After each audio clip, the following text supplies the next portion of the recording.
না, এটা আমাদের মেসেজ দেওয়া মানুষের কাছে যে মমতা বন্দ্যোপাধ্যায় যেমনভাবে সব ধর্মকে নিয়ে চলেন, সব ধর্মকে সমানভাবে সম্মান করেন, তারই একটা আমি তো তারই সঙ্গে আছি, তার দল করি, সেই দলেরই আমি একজন প্রতিনিধি।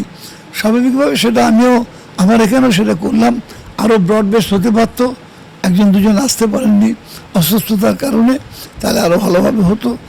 যাই হোক, যারা এসছেন যথেষ্ট, উনি ইসলাম ধর্ম থেকে এসছেন, উনি শিখ ধর্ম থেকে এসছেন, উনি হিন্দু ধর্ম থেকে এসছেন, এটা আমরা করলাম। অল্প সময়ের মধ্যে মানে প্রস্তুতি নিয়ে করতে হয়েছে, আরও পরে হলে আরও হয়তো সময় পেতাম যদি, কিন্তু এটাই একটা মানে একটা প্রজেকশন মানুষের কাছে যাবে যে আমি সব ধর্মের প্রতি আমি শ্রদ্ধাশীল। না, প্রচার করতে গেলে তো লাগছে না, লাগছে মিটিং করতে গেলে লাগছে, বা সবচেয়ে খারাপ লাগছে যেটা, যে একটা পতাকা একজন লোকের বাড়িতে দেওয়া হয়েছে, পুলিশ এসে বলছে ওই পতাকা ছাওয়াটা পড়েছে সরকারি ফুটপাতে, ওটা শুইতে করে দিতে হবে।